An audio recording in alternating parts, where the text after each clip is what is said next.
Damien puckered his lips and began to kiss me repeatedly.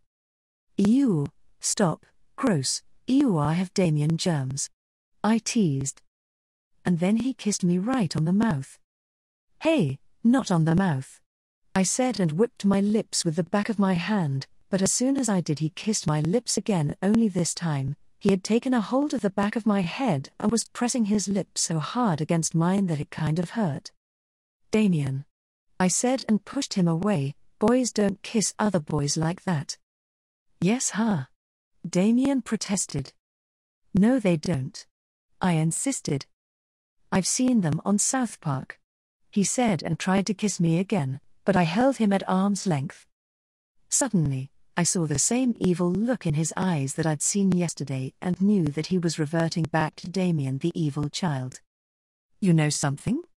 I like you a lot. I mean, I like when you are nice and we play like we just were, and I know you want to kiss like on South Park, but that is just a TV show, it's not real.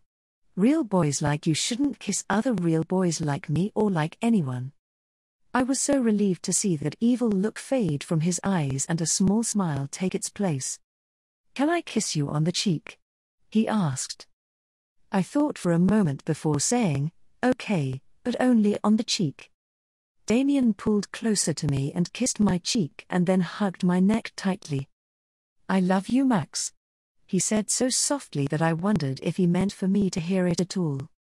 I allowed myself to enjoy his hug for a minute or two before saying, all right, little man, let's get you upstairs, cleaned up again and into a fresh diaper, and then we'll come down and watch some more Simpsons. Since he was wearing the diaper and I didn't have to give him another bath, I was able to clean him up using the baby wipes. I had him in a fresh diaper and we were back downstairs within a few short minutes. Can I sit with you? Max asked. Yeah, I think the diapers are doing the trick, so sure, let's curl up on the couch, I said. Can I have some more to drink? I'm thirsty, he said. Sure you can, there is a full bottle right there by the TV, I said. Oh, he replied as it bent over to pick it up. We were nearing the end of another episode of The Simpsons when I happened to look down at Damien and saw that the front of his diaper looked as though he had wet in it. I must have dozed off during the next episode because Damien was shaking my arm and saying, Max, I need you to come upstairs and help me again. I opened my eyes and saw the earnestness in his eyes.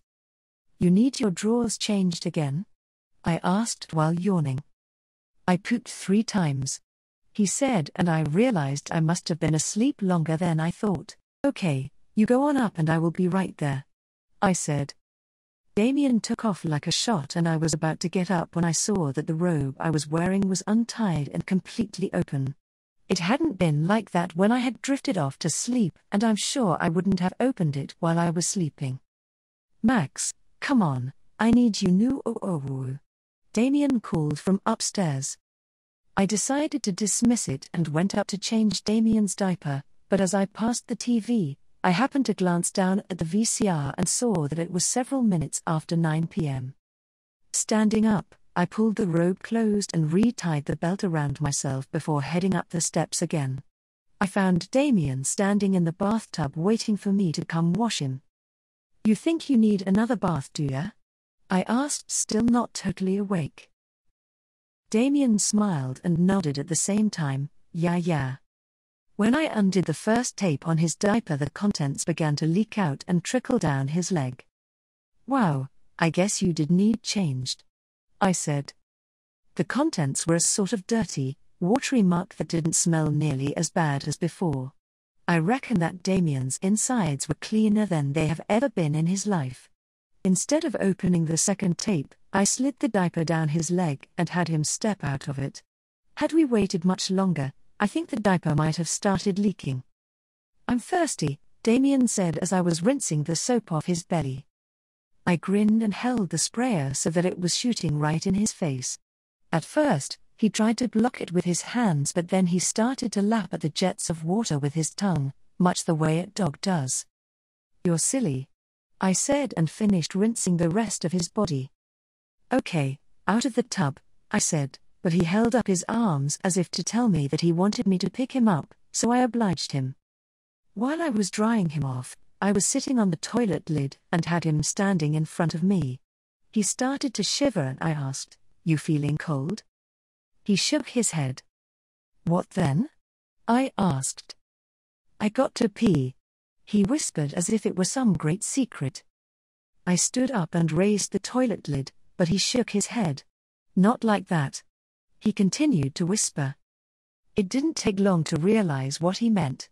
I lightly knocked my hand against the side of my head and said, "Oh, you want to go in your diapers?" He was now holding his penis and had his knees squeezed closely together. I couldn't have been more pleased that he was taking to the diapers so willingly, and I asked him, "Can you hold it for a minute or two?" Though he indicated that he could, the look on his face and his body language said differently. He ran to the bedroom and quickly assumed the diapering position on his bed. "Since you already need to wet, and seeing how it's bedtime, I'm going to use the other diapers so that you can wear it longer," I said. His simple response was to lift his bottom off the bed so that I could get the diaper under him. I worked quickly, getting it into place and allowing him to lower his butt. Taking hold of the front of the diaper, I pulled it all the way up and it covered his nipples.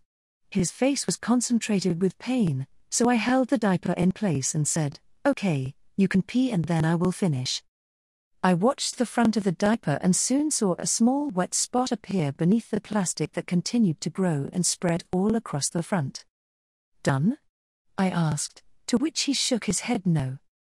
Wow, he was peeing a long time and I realized that he must have needed to pee since before the bath. That must have been the reason that he was trying to get me to come upstairs faster.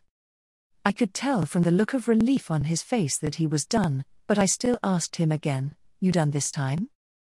His eyes were closed and he had a serene expression as he nodded.